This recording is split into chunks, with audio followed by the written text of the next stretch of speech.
Greetings, one. Greetings, all. This is another throwback episode here on Old Man Squad Fantasy Basketball. We're looking back at the beginning of the year, as per usual, and to what we got right and what we got wrong. And today, we're talking about a show we did back in October called the Next Man Up Draft Squad. If you perhaps don't remember what the hell this show was, you will be forgiven because it's a long damn time ago. Basically, these were the players that I felt were one event away from being fantasy studs. They might have been okay to begin with, or at least this was the premise. But if something goes wrong in front of them, anything, lots of things, we'll talk about it as we go through the names because there were 10 players on this list, then these guys jump way up the board. So let's see if we got any of these names right. We're going to figure out who they were. We're going to figure out if we got it, if we didn't, and why. And let's start with the first one. And they're in order of how they were pre-ranked. This was, I think this was the second Yahoo boards. This was probably, actually, this might have been late September we did this show. Doesn't matter. Ayo Dosunmu was the first name on the list. He had a pre-rank of 119 at that point. He was really more like 2 events away, so this one was a near miss, I think. He went on a very nice run for a little stretch, but it took basically until, well, Zach LaVine got traded. That was part of it.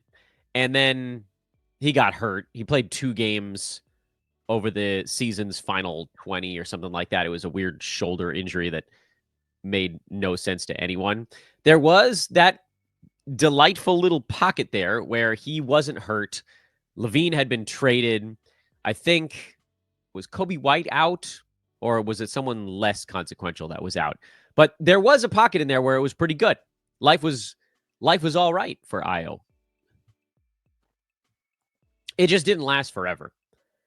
Of course, the problem this year was actually not what you would have thought. He got playing time for a fairly long stretch. In fact, he averaged 30 minutes a game this season. He just couldn't get I don't want to say the touches that he needed, but he couldn't get his 3-pointers to drop. That was a pretty big deal. Free throw percent took a step backwards. Field goal percent came up as the season went on. That was off to a very poor start, and then it kind of came around later. And that's why the whole season, if you look at it all together, was only just sort of fine for Ayo. He was number 124 in 30 minutes a game on 9.8 shots per game. It was just that little stretch in there, and it's very hard to localize, but it was a couple of weeks, like between January and around the trade deadline or whatever, where he was more like 10, 11 shots a game, and then he was a top 100 guy. So he was close. He was 1.5 to 2 events away, and it was really just all about touches. He needed more touches. He needed LaVine to be gone, and he needed one other guy to kind of be out of the way. Maybe it was Lonzo Ball, could have been out for a little bit. Not that he took a bunch of shots, but as the season went on, you saw more and more Josh Giddey. You saw more and more Kobe White. You didn't really see more Ayo Dosunmu. So this one, we'll call it not really a 1 away, really more of a 2 away. What does it actually matter, though, I guess is the question. Because the thought process here was, if you're in a head-to-head league, you take these guys and you kind of sit on them until something happened. If you're in a roto league, same sort of deal. You don't play them against a games cap until you know what they're doing. So this is a very safe show to do because I wasn't really telling you guys to draft these guys explicitly, even though a couple of them actually worked out almost immediately. And the next name on the list was Cam Johnson, who actually came out of the gates full-on gangbusters, but it really was the injury to Cam Thomas that sprung Cam Johnson loose. Not that he needed more, because he finished as basically a top 50 guy, and he was sort of top 50 almost the whole way through, but also Cam Thomas was basically gone almost the entire way through. So it's hard for us to know exactly what Cam Johnson would have been had Cam Thomas stayed for the season, had stayed and actually, as I played is probably a better word for it. And Cam Johnson's numbers were a little bit artificially depressed at the end of the year because he started playing, half games when the Nets were into full tank mode. But you can see, the first, how long was Cam Thomas around to start the year? It was only a couple of weeks before he went down. Cam Johnson, like the shots board tells the story. 10, 12, 12, 14, 12, 11. These are all fine. But, well, let's see. When did Cam Thomas actually get hurt? What day? Maybe there's a very clear and direct correlation. Let's go back to the Cam Thomas game log. He made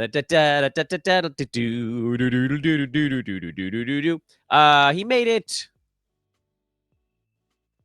Well, I guess he made it to. Did he make it? Did he play a month? I guess he played about a month before he totally went down. I think there was a minor injury in there that cost him like a day or two, and then it was 1 month into the season where Cam Thomas fully vanished. And so you can try to like kind of line those up a little bit, where basically November 27th, which would be the first day without Cam Thomas, Cam Johnson's shot number went 11, 10, 17, 18, 16, 11, 10, 15, 15, 15, 13. Oh, there was a 9. That was a weird one. Orlando shut him down. 12, 16, 18, 11, 20, 13, 20. There were very few low field goal attempt games. Not that he was like not heavily involved before the Cam Thomas injury. He was a top 100 guy before that, maybe even a little bit better. But his shots were more like in the 10 to 12 range before Thomas went down. And it was more in the 13 to 15 range after, which for a guy who is a pretty good, like a decent field goal percent guy, not a great one, but a good free throw dude, good scorer, good 3-point numbers, you want that big usage bump. You want the extra 20% usage. So was this one, I mean, it was certainly a good call to get Cam Johnson on your team. Yeah, he sat out 25 games because that's tanking these days, ladies and gentlemen. It's a huge pain in the neck. So that was also problematic from that standpoint. But for a very long stretch this year, Cam Johnson was a terrific play. So this one, I think we basically got right.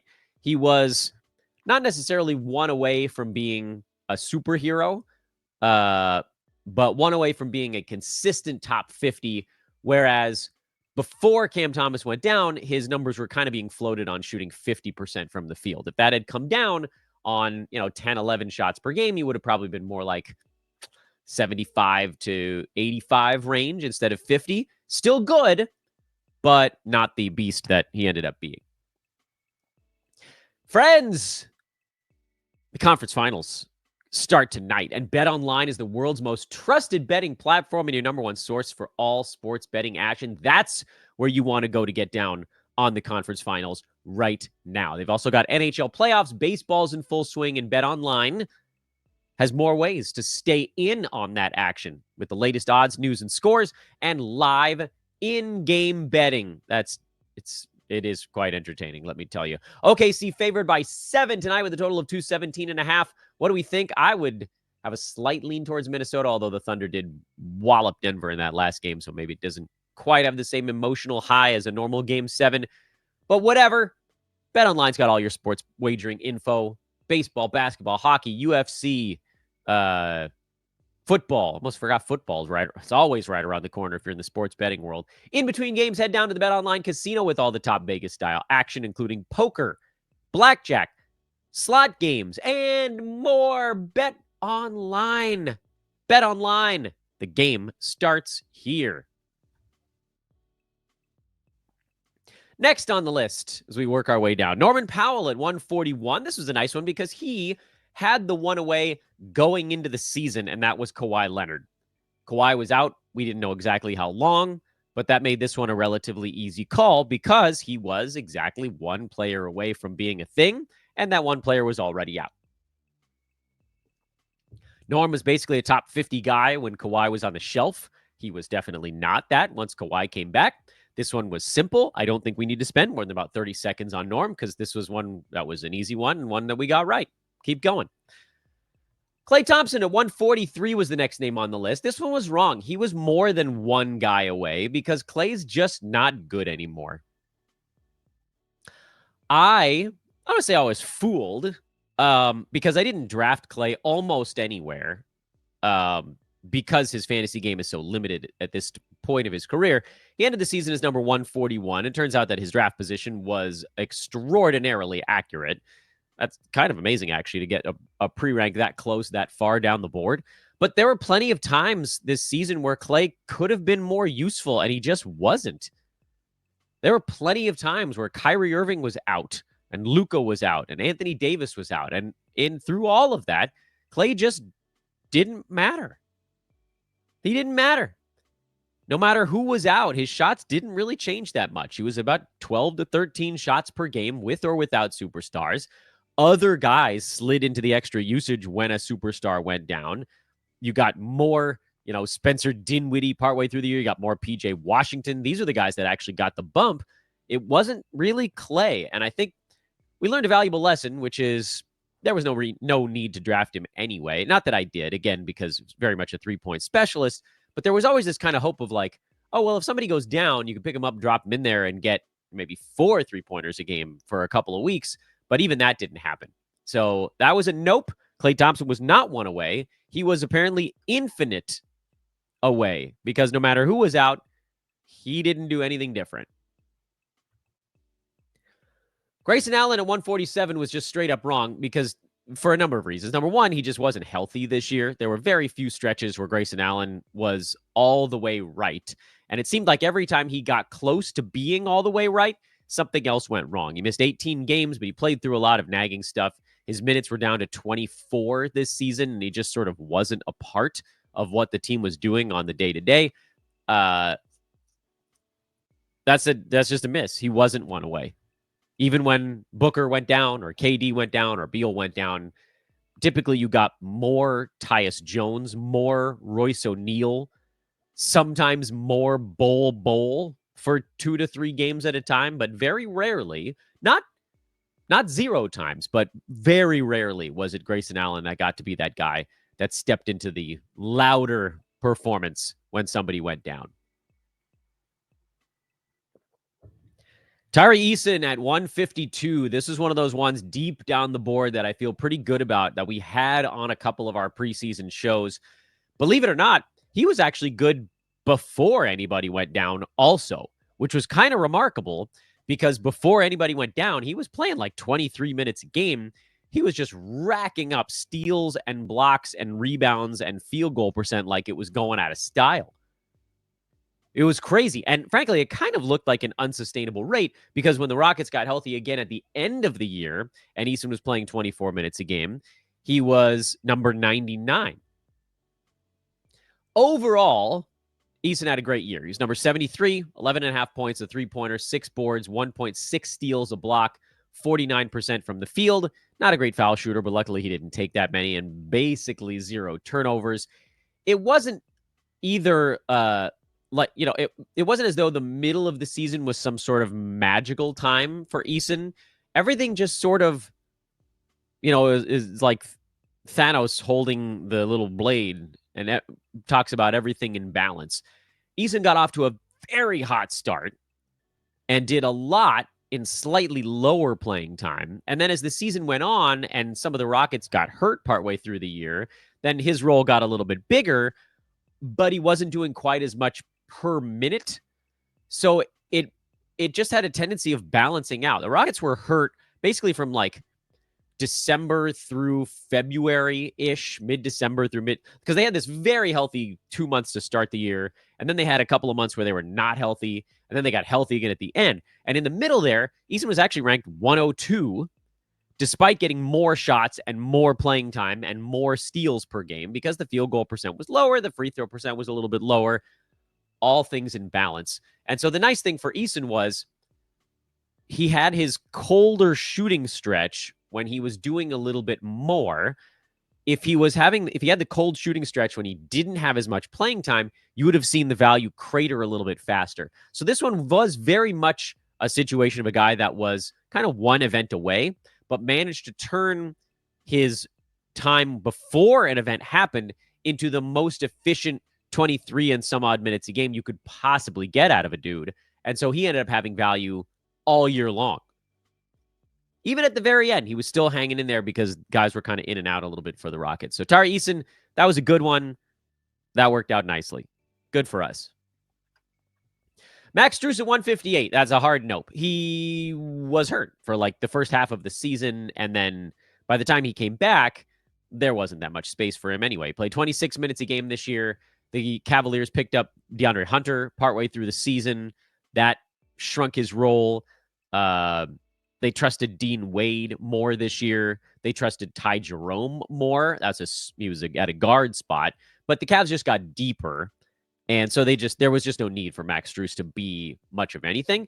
And on top of that, there really wasn't much in the way of opportunities for him to be one away from something. Struce was typically out when someone else was out, regardless.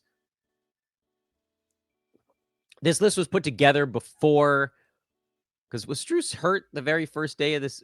Did he start the year injured? Let me go back. I feel like he might have gotten hurt either on like the very first day of the season or right before the season started. Let's double check ourselves on that. All right, Max, when did you go down? Come on, internet, you got this. Yeah, he started the season hurt. So this was a show that I put together before we knew that Struce was hurt during the preseason. He didn't play his first game until December 20th, and obviously he wouldn't have been on this list had we known that he was going to miss 2 months. So this was just wipe this one off the board. This is a situation where news broke. It's another reason why I like to do drafts very close to the start of the season. This one gets a not applicable because by the time our drafts were happening, this one could very easily be ignored. We're getting pretty far down the board now. His teammate, Caris Levert, was also on the list. We'd seen him go on some runs, but this was another situation where a guy just couldn't really get himself right, and then he ended up not there.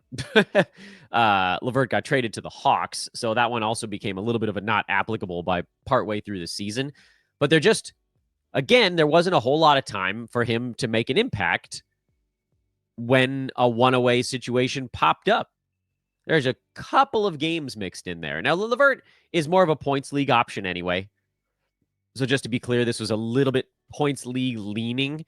But you can look through the Caris game log, and there just weren't that many times where he got the 27 to 31 minutes that he would have typically gotten in seasons past when Donovan Mitchell or Darius Garland was out. Some of that was the inclusion of Ty Jerome doing more. Some of it was that Levert himself was not 100% healthy. He missed 2 weeks in the middle of November when perhaps he could have solidified himself. He missed a couple of games at the beginning of November. He missed a little bit of time in the middle of December. And then, a month later, he was traded. So this was one that just never really had a chance to pan out. We're so far down the board now that these are no longer guys you'd have to draft to put them on your team. They were more guys that you were watching to see if they actually could get there. And they didn't. 2 names left to go through on today's show. One of them was this was a very bad call. Duncan Robinson at 227. Obviously, again, he's not a guy that you needed to draft because 227 would be round 15, 16, 17, 18. Is that round 18? No. Let's see. Round 15 takes you up to 180. Round 20 would take you to 240.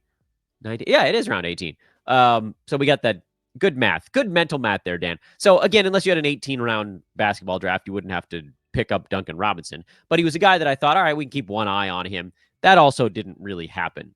Even when Jimmy Butler was in his pouty, I got to get out of here, I'm no longer having fun funk, Duncan Robinson still was, he had a couple of good games, but that's not an excuse. So it's not there. He's a guy that the Heat gave a bunch of money to because they thought he was going to be something he didn't end up being.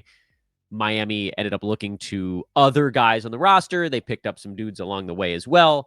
Nikola Jovic, one of their young dudes, seems like he had kind of supplanted a lot of the other wingy players, and then he got hurt. But at that point, we were so far along this whole thing that it just wasn't going to happen. So Duncan Robinson, no, it didn't pan out. Does it matter? No, because you didn't use a roster spot on him, but didn't happen.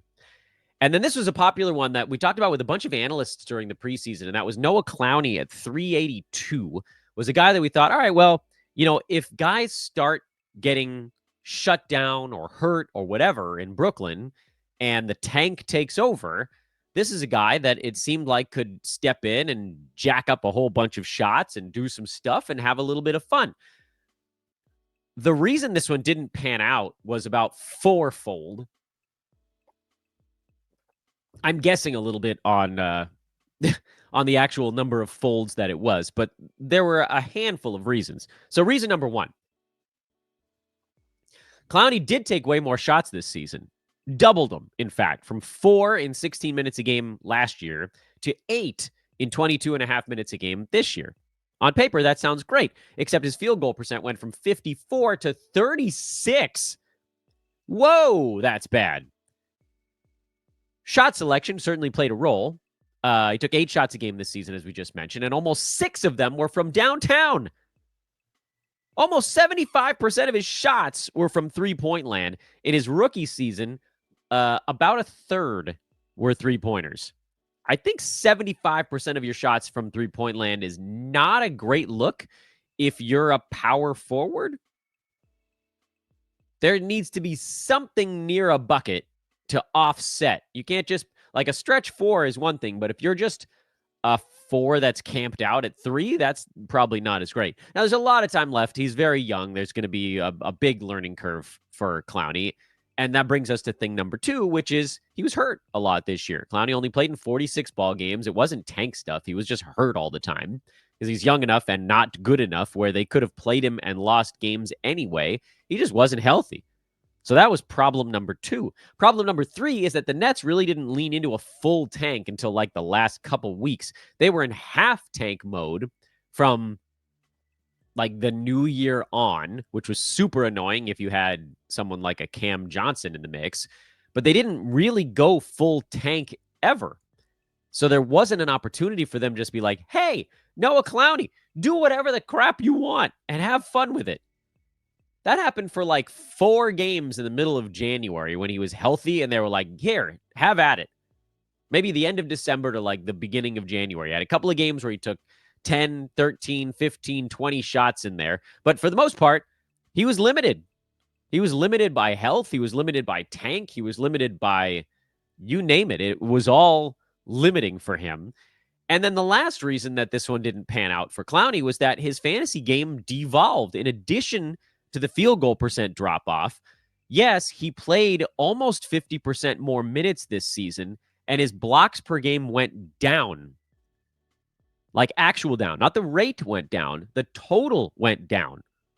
Or per game, I should say, because he played in twice the number of games. This year, he blocked 21 shots in 46 games while playing more minutes. I should say he blocked 21 shots in 1,042 minutes. Last year, he blocked 16 shots in 370. At that same clip, he should have been at about 48 to 50 blocks this year.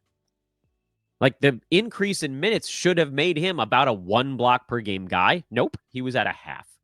Assists didn't go up in proportion to his playing time. Rebounds didn't go up in proportion to his playing time. His fantasy game turned to crap, which is really weird because at the tail end of not this most recent season, but the last one, he got a bunch of minutes the last 4, 5 games for the Nets, and it looked really versatile, but I guess we should have dug a little bit deeper. There were 2 anomalous games in there where he blocked 4 shots and 7 shots. And yeah, that bumped up the blocks numbers, but we also looking at it like, oh, this is interesting. Like, he got playing time and the blocks came up.